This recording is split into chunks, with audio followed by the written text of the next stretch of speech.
நம்ம ரமணா, அதாவது டிமாண்டே காலனி பேய் நடமாட்டை பற்றி ஃபஸ்ட்டு ஒரு வீடியோ போட்டிருந்தேன். இப்போ இதோட தொடர்ச்சி பார்ட் 2.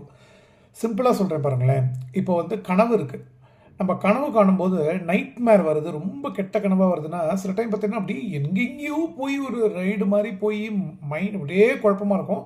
ரொம்ப யாரோ துரத்துற மாதிரி இதெல்லாம் வர மாதிரி இருக்கும் பொழுது கனவு ரொம்ப மோசமாக போகும்போது நம்ம என்ன பண்ணிடுவோம் அப்படின்னாக்க இந்த ஸ்துல உடம்புக்கு வந்துடும்.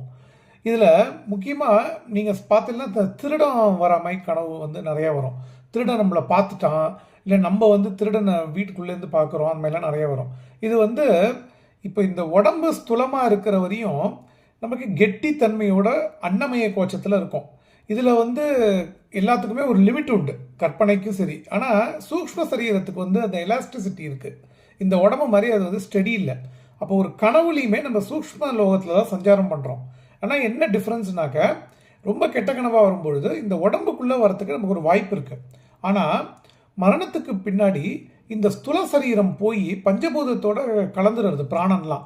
அப்போ வந்து இந்த ஆதிவாகிக சரீரம் அப்படிங்கிற சூக்ஷ்ம சரீரம் ப்ளூ பிரிண்ட் இருக்கு பாருங்க, அந்த ப்ளூ பிரிண்ட் வந்து அப்படியே தாறுமாறாக சஞ்சாரம் பண்ணும் பொழுது தான் வந்து மரண அவஸ்தை அப்படிங்கிறதே அதில் தான் வந்து வருது.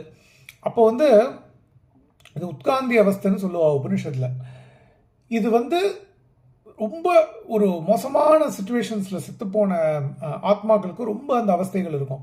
அப்போ என்னென்னா, இந்த எங்கே அவங்க வந்து இந்த உயிரை விட்டாங்களோ அந்த எர்த்து பிளேனில் அந்த சுற்றி இருக்கிற இடத்துல அதே மாதிரியே சூக்ஷ்ம சரீரத்தில் ஒரு சிருஷ்டி அது உண்டு பண்ணிட்டு அந்த ஃபோக்கஸ் டைமென்ஷனுக்கு மேலே சூக்ஷ்ம சரீரத்திலேருந்து அது ஆப்ரேட் ஆகும்.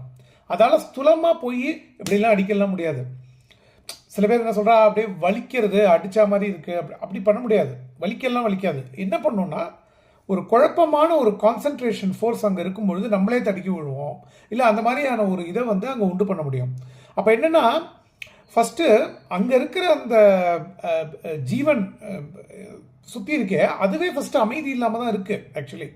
அதுக்கு என்னென்னா, அந்த சீன்ஸ் ப்ரிசீடிங், அரவிந்தோ முதல் அழகாக சொல்லுவாள், அந்த scenes preceding to the death, அதை வந்து திருப்பி திருப்பி ரீக்ரியேட் பண்ணி ஹான்னு கத்துறது, அந்த அந்த circumstances leading to that particular persons death, அதை வந்து திருப்பி திருப்பி அதுவே ரீகலெக்ட் பண்ணும்.